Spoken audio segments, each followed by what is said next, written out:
good afternoon or good morning, depending on where you're joining from. My name's Tom O'Hara. I'm the Communications Manager here at Galapagos Conservation Trust. In today's webinar, we're going to be looking at rewilding islands and bringing back their missing wildlife.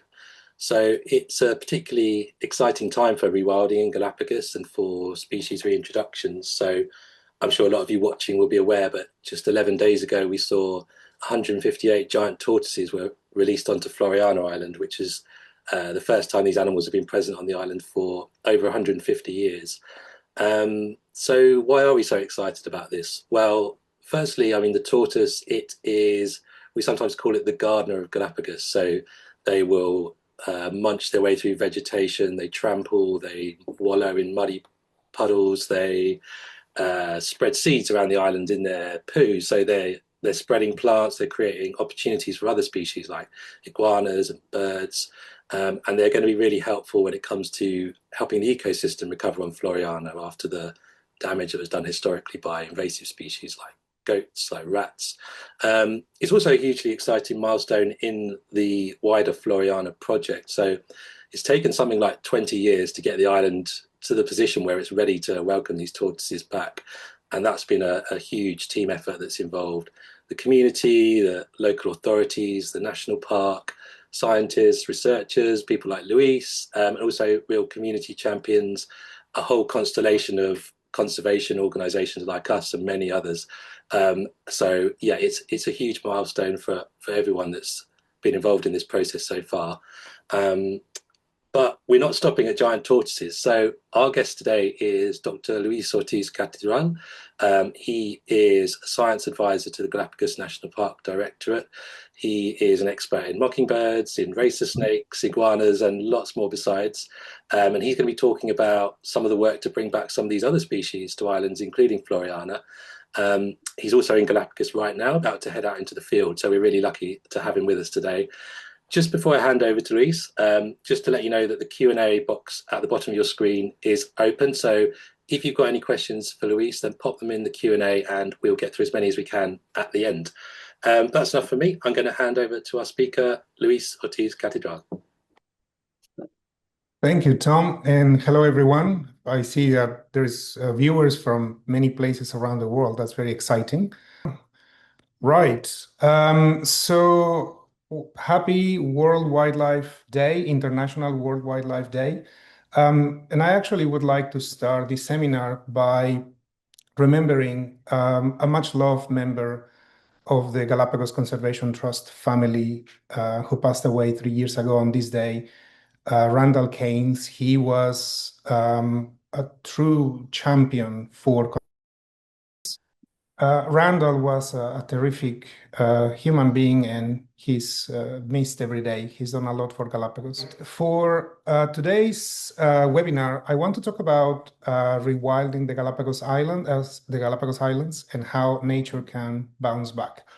Now, I actually work with a variety of species. I've become kind of specialized on this vertebrate island translocation, reintroduction space, which has taken me to some remarkable places from New Zealand to Indonesia and Galapagos. And really, Galapagos stands out as the mecca for wildlife and conservation creativity. So this is, I imagine many of you have the fortune of visiting the Galapagos Islands. This is what they look like from space. I will be throwing around some of the names of these islands. I'm based at the moment in Santa Cruz, which is right at the center of the archipelago. And around it, there are some islands that have undergone some incredible conservation work over the last few years.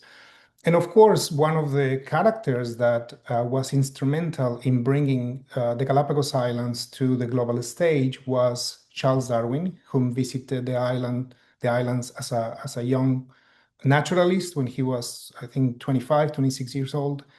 And I thought, because we are talking about nature bouncing back, which is a state after something is lost or nearly lost, it will be an interesting metaphor to think about one of Charles Darwin's favorite authors, John Milton.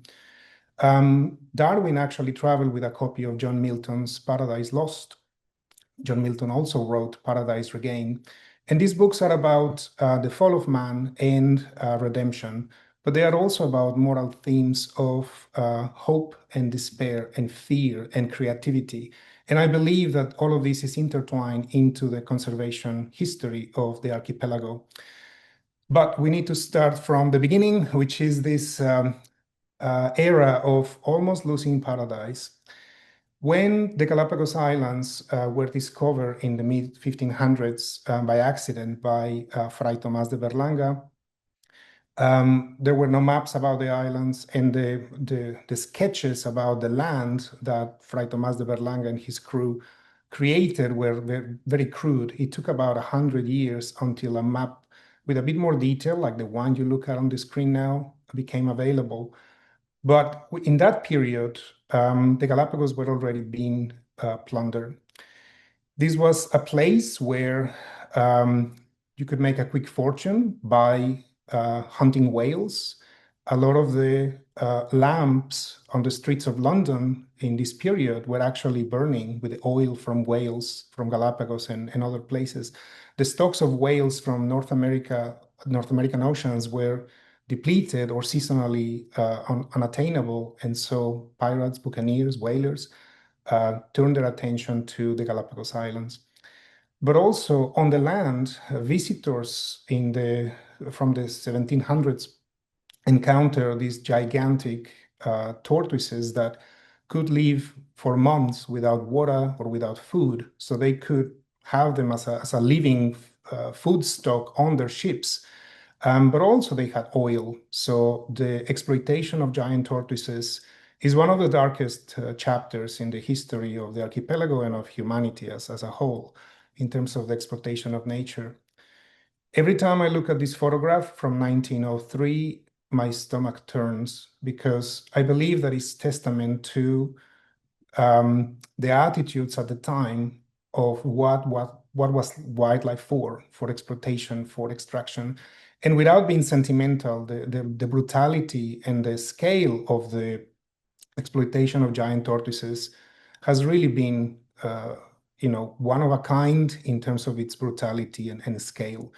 Darwin wrote that the quantity of tortoise shells lying about the ground on multiple islands shows what havoc has been made among these helpless animals. This photograph is also from 1903, and what you are looking at are the empty shells of tortoises that were over a century old in some cases, strewn around the landscape.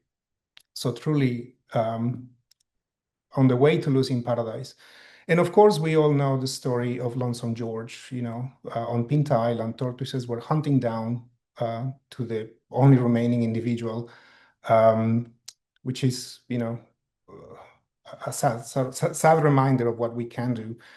The Galapagos Islands had its first airport built around the time of the Second World War. And of course, the infrastructure needed to build the airport meant the disturbance of the habitat for many of the native wildlife, such as the land iguanas.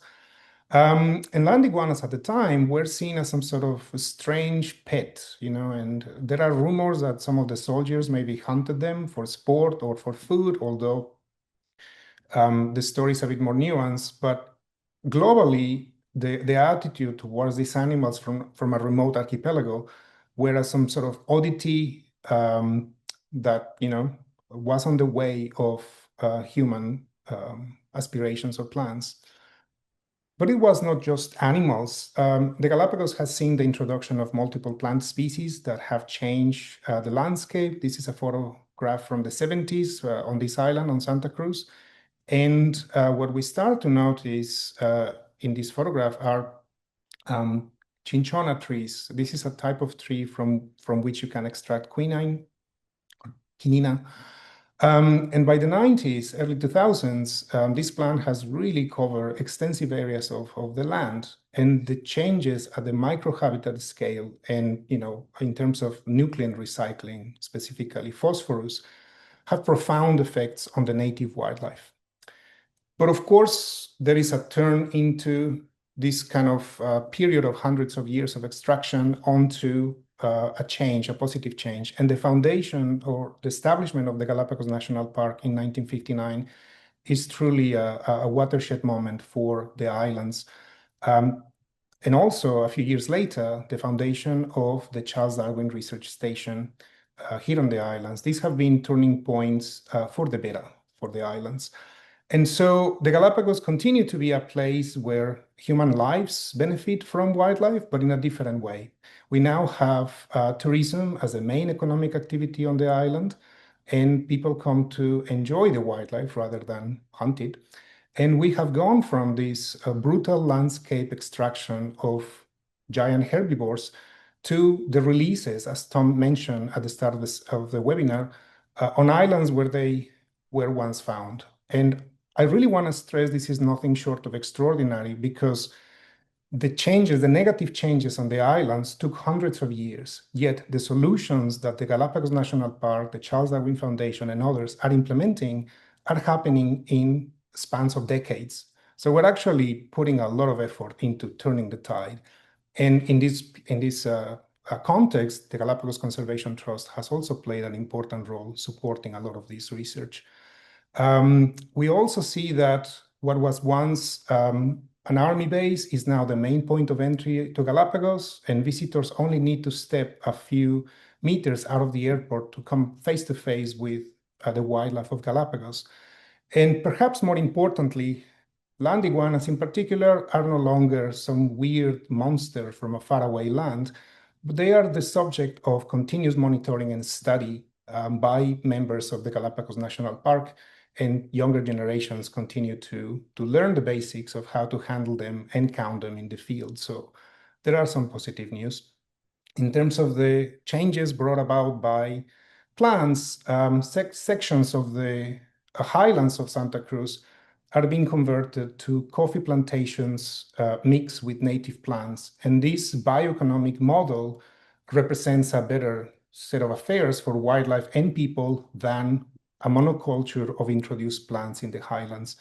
So there are many reasons to be optimistic and to look at how we are trying to regain paradise, this idea of paradise being Galapagos, through all of these actions.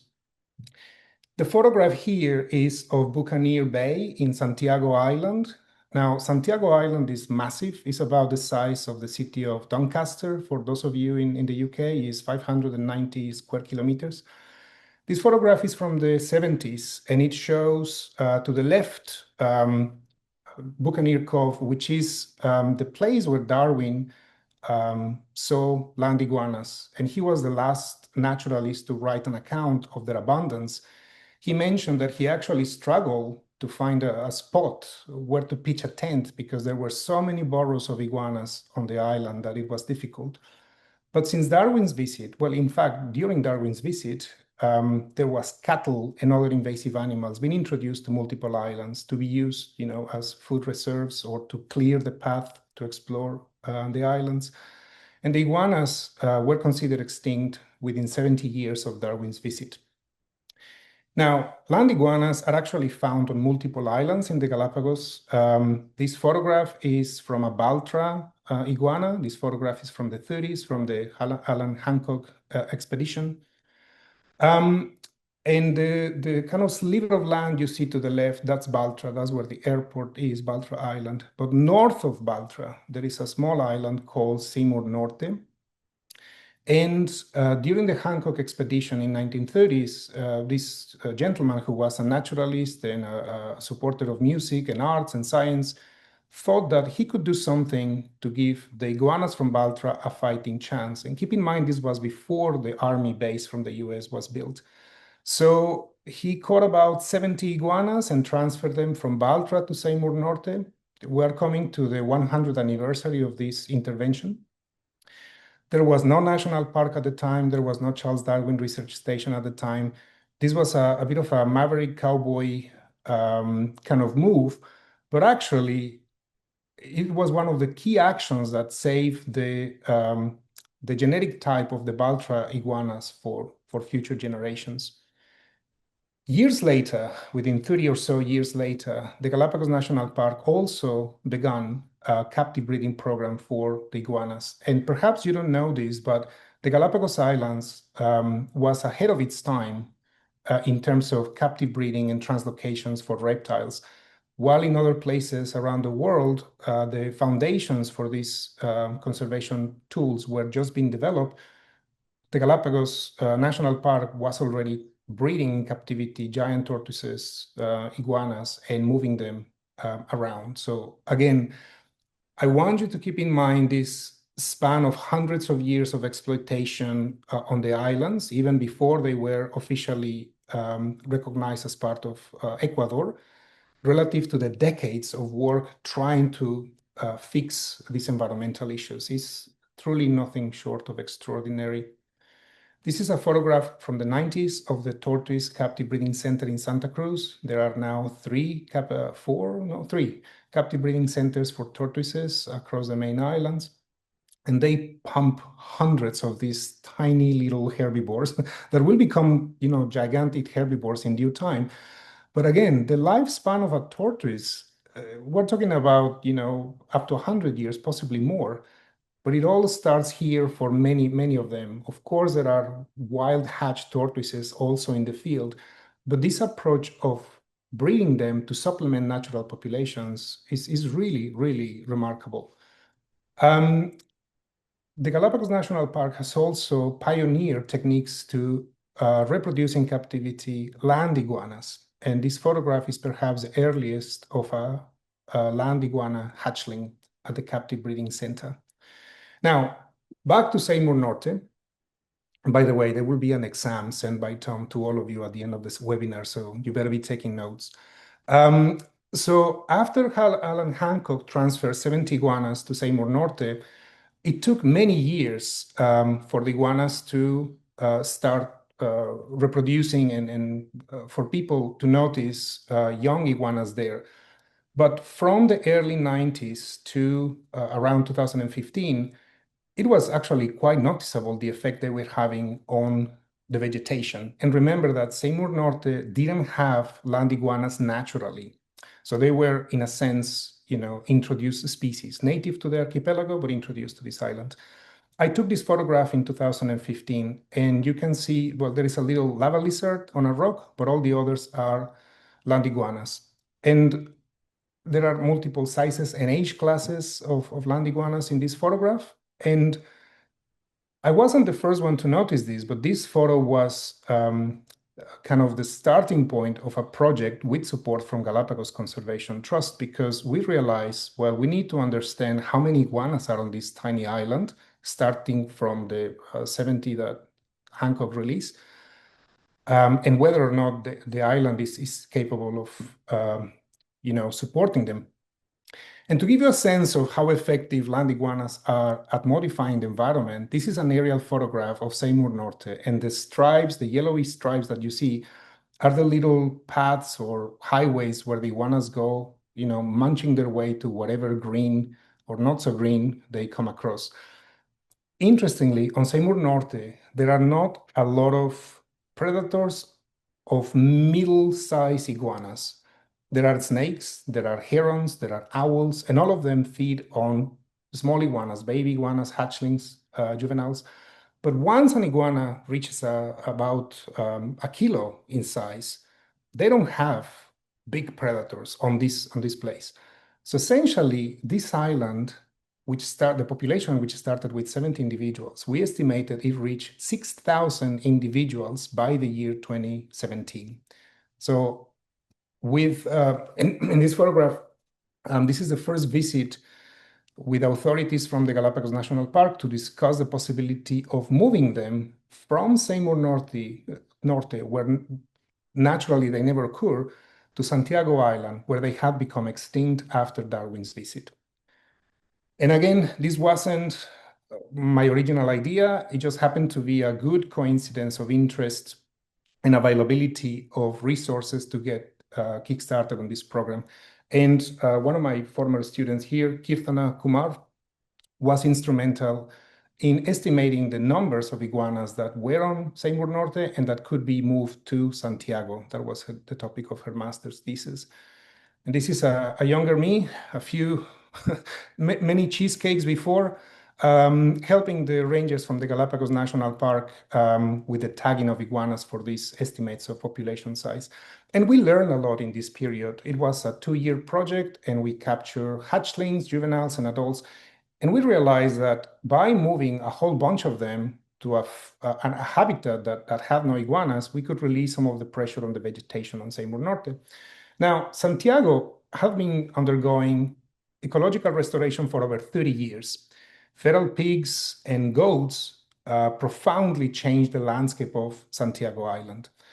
As I mentioned, Santiago is about the size of the city of Doncaster. What you see here is a projection of the size of the island. Well, there are no sort of scale bars, but you get the idea. These are the paths that were used since the late 80s until the late 90s to hunt 18,000 plus pigs. This was a ground operation predominantly. So the rangers from the Galapagos Park were literally covering every available habitat for the pigs. The places that are shown still with the contours of the island without paths are fresh lava flows that have essentially no vegetation, and anything there will die, so pigs. And then later, from 1997 to 2006, this shows the paths and hunting areas used to eradicate the goats from Santiago.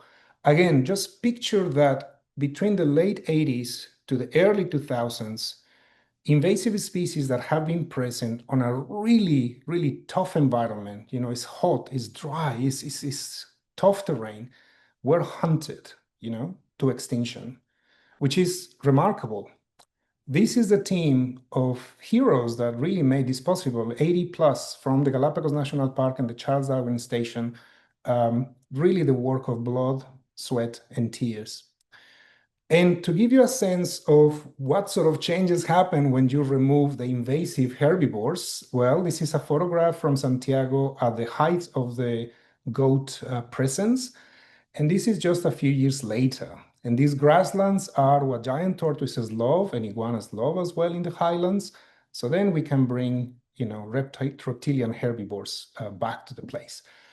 I don't have a before photo, but this is a place in Santiago called La Bomba, which has a lot of cacti. And many of these cacti were younger plants at the time of the removal of goats and pigs. But this photo was taken in 2024, and it shows that it's a vast environment full of opuntias. And once you remove pigs and feral goats, and you have opuntias and grass, you can bring back the native herbivores, that are responsible for the ecological changes on the island. So we knew there were a lot of iguanas on Seymour, and that Santiago was free of iguanas, free of predators and herbivores, and lots of food. So since 2019 up to last year, we're on 5,000 plus iguanas being moved. And this is really an all hands on deck operation. The rangers are truly iguana catching extraordinaire humans. And for processing the data of every iguana caught, all hands on deck, even people who normally don't interact with wildlife as part of the daily job in the Galapagos National Park were part of the data collection and looking after these iguanas. And then for the release in collaboration with other NGOs like Island Conservation, we conducted the first release of iguanas. It was a time of excitement, and we knew that they will have immediate impacts on the vegetation because of the volume of iguanas we were moving. This is so far the largest reintroduction of iguanas elsewhere in the world. This is really massive. But then the pandemic happened, and the visits to Santiago Island were a little bit complicated to organize. So we had an opportunity to visit in 2022. So this has been nearly 3 years after the first group of iguanas were released. And this is Buccaneer Cove, where Darwin last saw iguanas. And what you see here in this video, apologies if it is a bit jerky, this is the first iguana we found that wasn't tagged. This means this iguana was hatched on site. And by the time we found her, she was possibly 2 years old. We named her Esperanza, hope. And catching her was She was a strappy little thing, and it took us about an hour to get her out of some crevices in the lava, unharmed. But we really wanted to tag her because we're hoping that we're going to catch her one day and maybe find, that she's alive and having lots of babies. But that was just the beginning. Since then, rangers from the Galapagos National Park have continued the monitoring and have continued to found hatchlings elsewhere on Santiago. A quick sort of back of the envelope calculation suggests there are as many as 10,000 iguanas now, and this is from 2019 to now. So they are really breeding like iguanas, not rabbits. This gentleman here, this was one of the older kind of iguanas on Seymour, and we decided to give him a new lease of life. And the reason why I show this photo is because he was released at the base of the mound that you see on the left, and he walked like 3 kilometers and set camp on this place. And since then, we've seen him a few times, so he's enjoying his retirement, I believe. But it doesn't stop there. The more recent sort of wave of knowledge and passion to bring wildlife back to an island in the Galapagos is happening on Floreana. This is a view of Floreana Island from the Devil's Crown, a very popular diving and snorkeling destination. And Floreana has a fascinating geological and human history. But unlike Santiago and unlike Seymour Norte, Floreana Island has a permanent population of people. And conducting rewilding exercises on populated islands is a new frontier. And really, the Galapagos are breaking ground on this space. So bringing back wildlife to an island where people have lived for generations but haven't interacted with some of these species is a different ball game. But, I've been coming to Galapagos for 16 years, and I find that Galapagueños do not shy away from a challenge. They actually thrive in challenges. So I'm very excited to be part of this. And you know about the bait drop and eradication of Floreana rats and cats. So I'm not going to go into detail about it, but I'm going to focus on what happens after you release these animals. So shortly after the eradication of rats and cats, sightings of these species, the Galapagos pachai, started to appear. And this was an interesting example of something that we had planned to bring back to the island, but it showed up by itself. So that, makes our task easier. And this is one of the few examples of documented examples of this recolonization on an island in Galapagos. But there are also human-assisted reintroductions, such as the recent transfer of Floreana tortoises. And as we can see in this image, again, it takes a village. It's a lot of effort, a lot of work. And I think it's amazing in this photo that I wonder what is going through the brain of that little tortoise. It's like, what the hell? I've been in a captive breeding center now out in the water. Where are they taking me? But I'm sure they are going to find, a cool place to lay their eggs very soon on Floreana. And now, I've been talking a little bit about history and things that have to do with, a lot of work from the Galapagos National Park. But the reason why I came to Galapagos in the first place was to try and develop a plan to reintroduce the Floreana mockingbird that you can see here on the right. But then I found out that they coexisted with this snake on the left, the Floreana racer. And so I thought, well, I'm here already, might as well learn a little bit about the snake. So since 2010, I've been conducting observations on these two species. And for the remaining of the webinar, I'm going to describe what is it that we do as a conservationist in the field, and what sort of data we collect and how this connects to these efforts to rewild Floreana with this species, all right? So Floreana actually was a much larger island up until the late Pleistocene, and there are some offshore islets that were originally part of Floreana, were connected through land, such as that Devil's Crown that I showed. Those are the bones or the rocky remains of a little volcanic cone that was connected to the island. Now, people colonized the main island of Floreana, which is about 17,000 hectares in size. But some of the peripheral offshore islets remained untouched because there is no permanent water source there, so people have no business setting, residence there. And these islets are the last reservoirs for wildlife endemic to Floreana, such as the mockingbird and the razed. The island I show here is Garner by Floreana, which is about 80 hectares. And this is Champion. Now, Champion is only about 600 meters from the coast of Floreana. And we suspect that mockingbirds occasionally fly across, is certainly within their capabilities of flight. But until the eradication of rats and cats, they wouldn't have a fighting chance just because the vegetation on Floreana and the combination of presence of predators also limits their ability to establish. Now, Champion is really small. I'm sure there are wings of the Natural History Museum that are much larger than this island. This island is only about 9 hectares in size.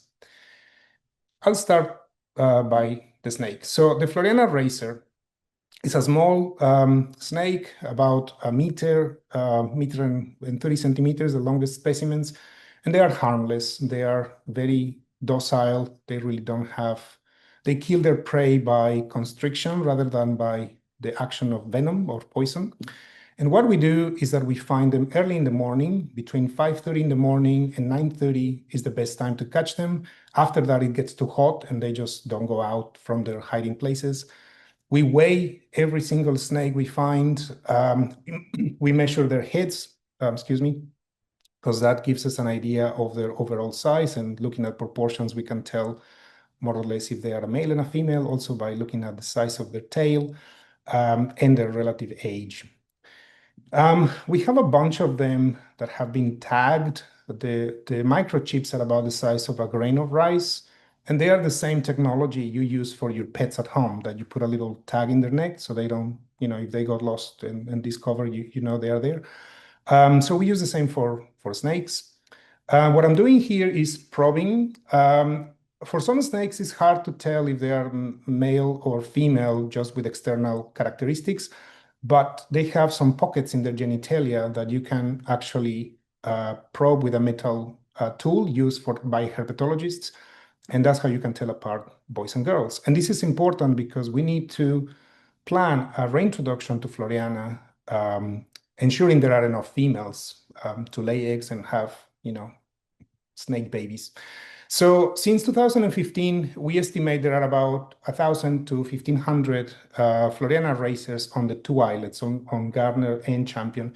And they are generalists. They feed on geckos, lava lizards, the chicks and eggs of Floreana mockingbirds and other birds. So they really go for whatever kind of they can find on these islets.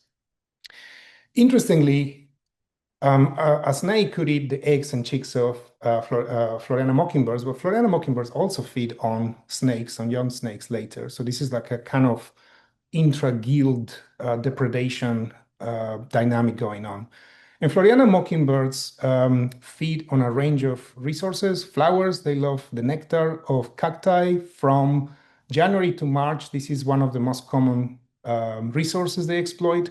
And sometimes they eat so much nectar from Opuntia that they develop these rather bizarre tassels in their feathers. This is just stuck together with so much sugar. And after years looking at these guys and seeing this seasonal appearance, we joke that this is maybe the grumpy teenager, worrying about only eating nectar on the islets. They also feed on fruits and disperse seeds of many native plants, and you see them actively, foraging on fruits when they are available. When the portulaca, this is a type of ground-covered plant, flowers, they just go from flower to flower, harvesting petals and nectar. So they are tough little things. They can make a living out of whatever they find on the islands. Centipedes, they also feed on giant centipedes. Centipedes can measure up to 30 centimeters long, and it's actually quite incredible to see them hunting them because they just thrash them around and feed on them. And occasionally they will feed on cracked eggs of seabirds, of boobies and others. So they are quite resourceful. This is a video of their nesting behavior. So they start laying eggs around mid-February, and by early March, there's chicks, and they feed them with caterpillars that have responded to the rains and the vegetation growing around them. But interestingly, Floreana mockingbirds breed in family groups. A family group can have as many as 8 individuals, and they can raise 2 to 6 chicks in a season. We estimate there are between 400 and 700 mockingbirds, but this really varies between years because rain is highly unpredictable from year to year, you know?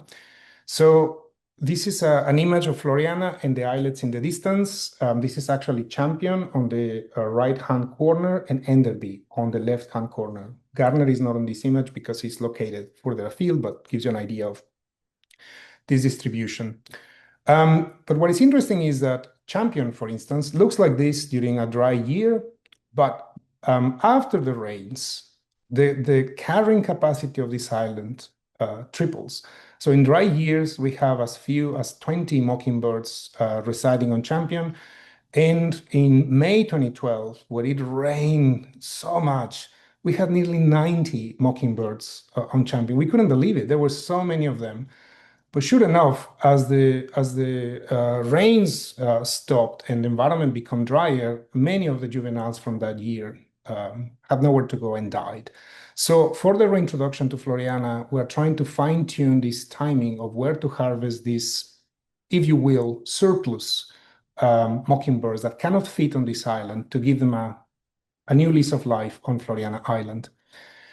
And every island of Floreana where there's humans, there are snakes and mockingbirds, except Floreana. So San Cristobal has its combination of snake mockingbird, Santa Cruz, so does Isabela, and even the army base on Baltra has snakes and mockingbirds, but not Floreana. So we are hoping to change this in the coming years. But just as with the iguanas, we need to change the vegetation on Floreana to sustain mockingbirds and snakes. And in the last 13 years, the Charles Darwin Foundation and the Galapagos National Park have worked tirelessly to bring back native plants to the landscape. And you can see the changes in this composite image. And there's been a lot of work on the beach right across from Champion, which we believe is going to be the first point of entry by mockingbirds. So we really want them to find a nice place. You know, it's like when you make a guest room, you want it to be all perfume candles and, you know, cushions and all of that. But in this case, we want to give them prickly pears and, you know, fruiting trees. And I really cannot stress enough how important the work of the Charles Darwin Foundation is to this end, because they have figured out the best way to grow from seed a bunch of native plants that mockingbirds love and produce an army of little plantets. And getting them to these places is hard work. Again, it's really sweat, blood, and tears, you know, moving them from wherever they are propagated to the field. And then you have to dig in this hard lava rock and place them. But once they establish, you know, within a few years, they will create, you know, enough biomass to sustain a growing population of iguanas and, of snakes and mockingbirds. And this is the crew that has been doing the hard work. You can see in the background Champion. And as I said, the distance between Champion Islet to the coast is only 600 meters, so not a huge distance.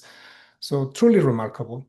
Coming towards the end of the webinar, for those of you that are not caffeinated and dosing off, one other thing I want to stress about this revegetation of Floreana, pest eradication, and eventual reintroduction of species. This is happening on an inhabited island. The kids you see here participating into the replanting of native plants will be the guardians of whatever we bring to Floreana.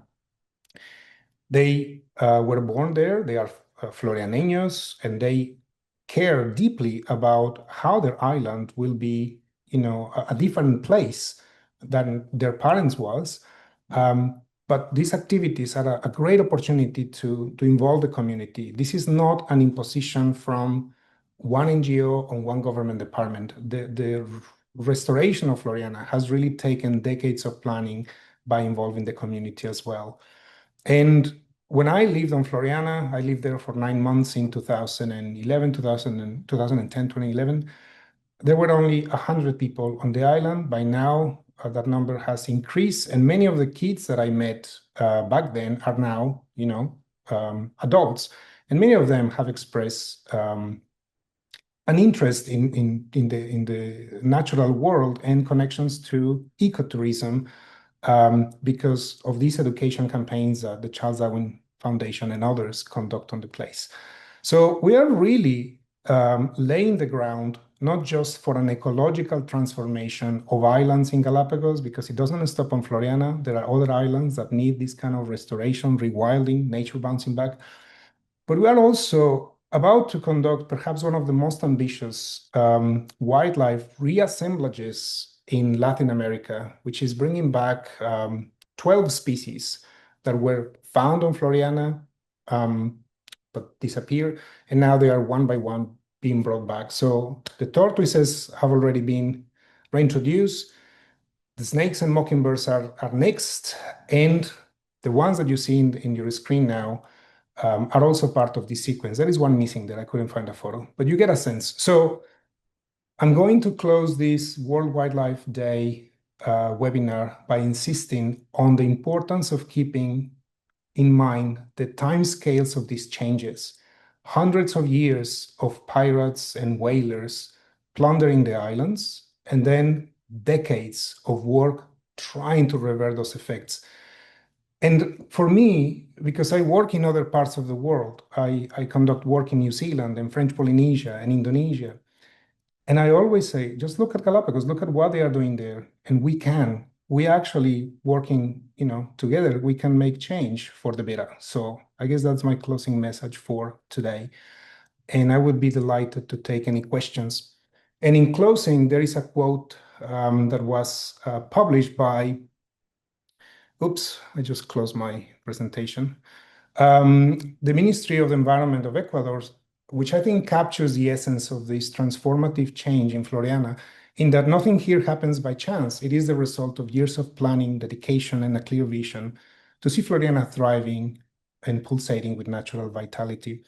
And you are also part of this. Your support to Galapagos Conservation Trust makes all of this possible. For years, Galapagos Conservation Trust has helped me and my students provide information that advises some of these actions. So in a way, all of us here are part of this story as well. And I think we deserve a pat in the back and maybe a celebratory drink later today. I want to thank also for people who generously shared their photographs. And now I would love to take questions if there are any. Thank you.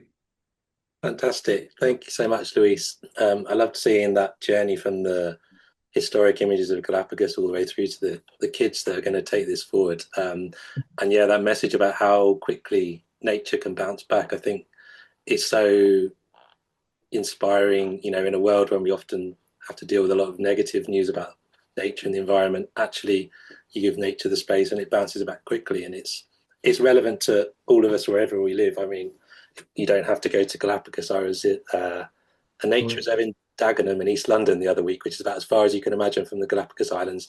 Even there, they're bringing back beavers. So, this is so relevant wherever you are, and it's possible wherever you are. So yeah, that was fantastic. Right, we've got time for questions. So I'm going to start with a question about tortoises. So Ray is asking, given that partial hybrids pinta tortoises were found, as in Lonesome George's lineage, might it be possible to bring back the pinta tortoise in the same way that has just happened with Floreana?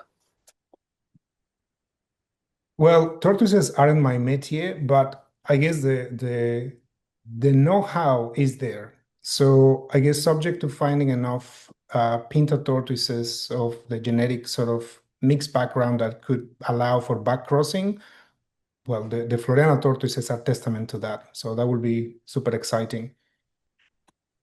And so maybe if we go back to your more specialism of the iguanas, Ryan asks about, are the iguanas territorial? Do you have to think about where you release them? And also, I was wondering about what you were talking about with the predators being absent on Timor Norte, presumably on Santiago. It's a different setup. Oh, yeah. Um, yes, so male iguanas are territorial, but the intensity of the territory, kind of defensive behavior, changes through the season. So when their hormones start to kick in ahead of the breeding season, they fight with each other because males establish a territory and intercept females. Females move around the landscape trying to find a place where to lay eggs, which has to be sandy soil, soft enough to dig.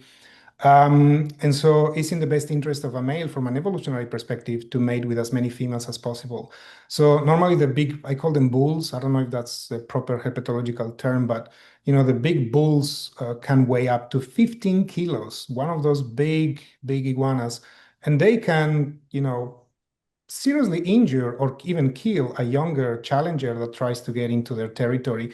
But this behavior softens as they finish the breeding season, and you actually see them sometimes kind of side by side, moving their head and sort of signaling, but not engaging in actual combat.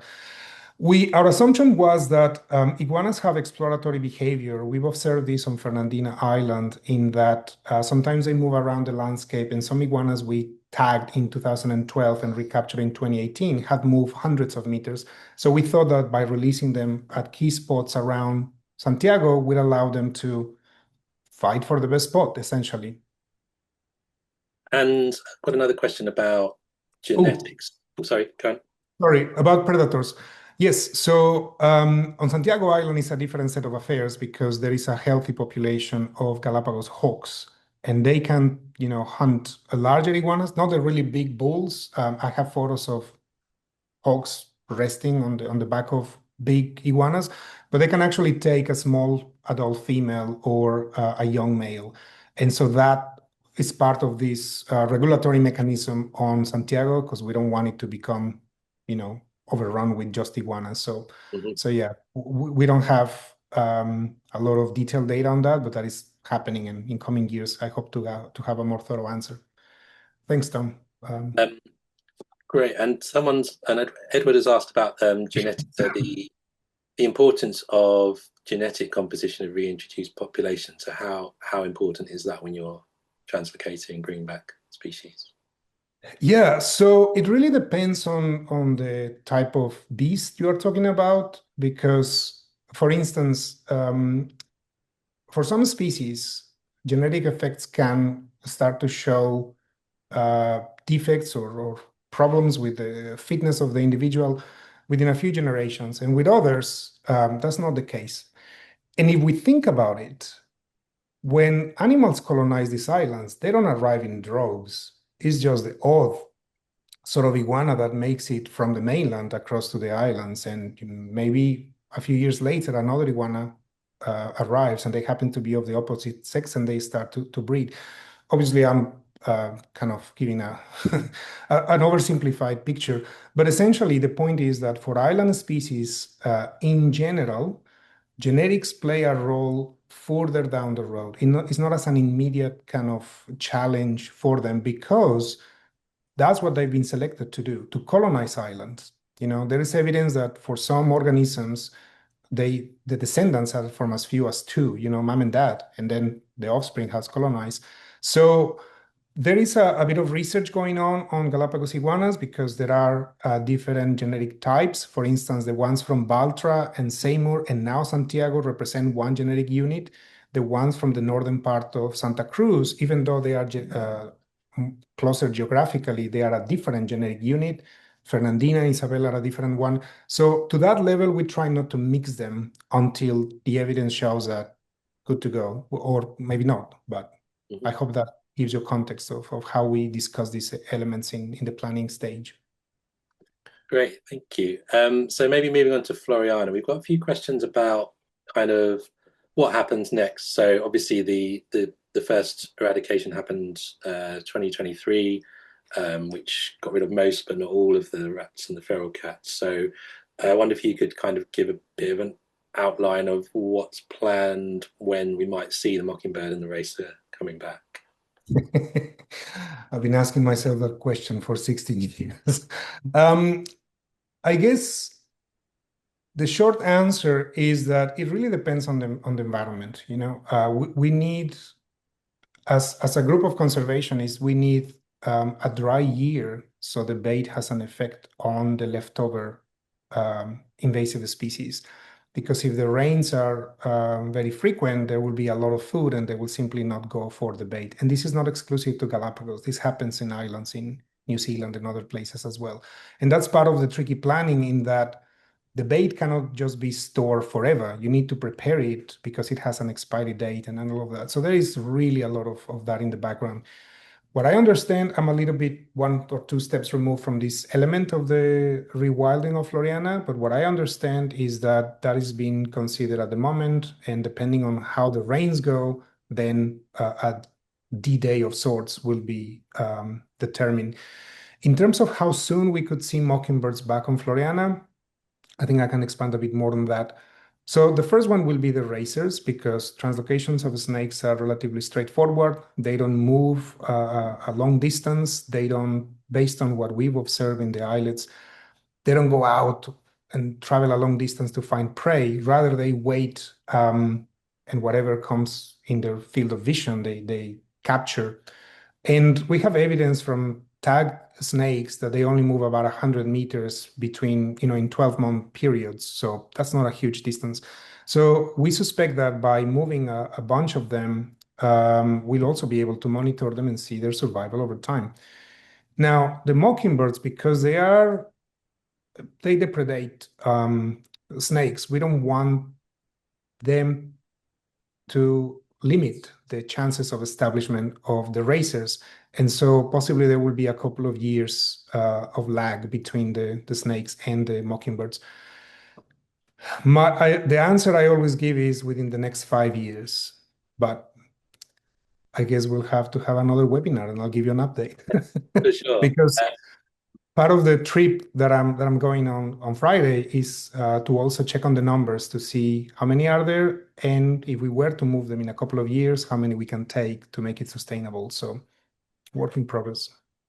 And you spoke about the work to restore the vegetation for the mockingbirds. How long is it likely to take for that to be, ready to take them? How quickly does that bounce back? Yeah. So I guess it actually happens at 2 levels. So on the one level, cacti grow very, very slow, and some of the trees in Galapagos grow very slow as well. But just by giving them this has been going on for, I think, 3 years now. Just by giving them a few years, they start to form a little bit of leaf litter that is beneficial for insects. And some of the teams that have been monitoring insects and vegetation changes have noticed a huge change from the first bait drop. The numbers of geckos have gone up, the numbers of lava lizards have gone up.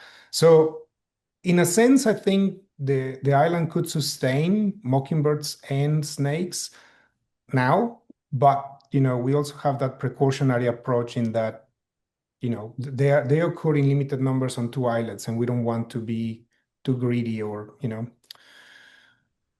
jeopardize the chances of them persisting on the islets by harvesting too many. And for that, this trip we're planning is the first after a gap of 2 years in tagging mockingbirds. Sometimes I forget which organism I'm working on, to estimate their numbers nowadays. So watch this space.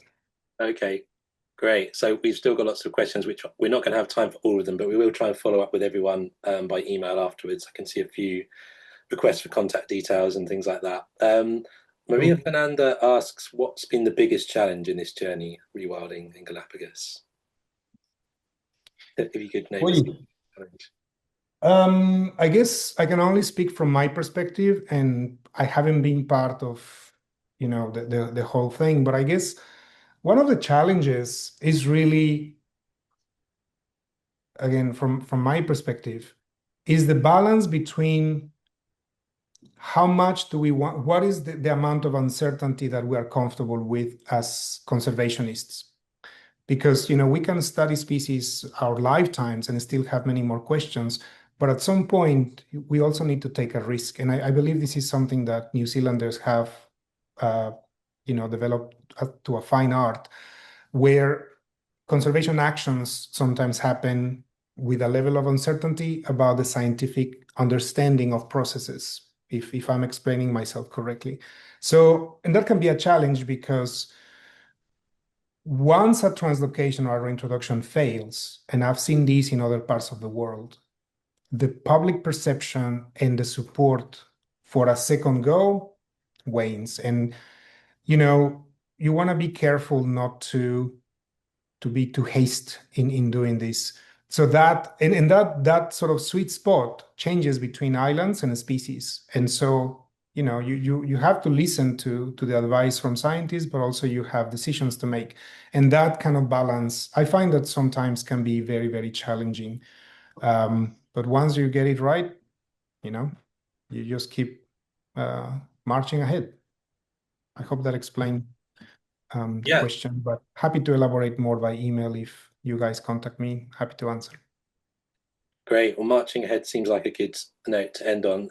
Thank you so much, Luis, for such a brilliant talk, showing us all the progress that's been made up to now and all of the things still to do and still to come, which is really exciting as well. If you've enjoyed today and you'd like to help us in our mission to restore nature in Galapagos and keep bringing back missing wildlife, then please do consider joining GCT as a member if you're not already. All you've got to do is go to our website, galapagosconservation.org.uk. There's a big green button that says join, and we'd really love to have you aboard and love to keep you updated on future events, including, no doubt, with Luis once he's back from his fieldwork. Thank you all for joining us, and we'll see you all soon. Thank you. Thank you, everyone. Bye.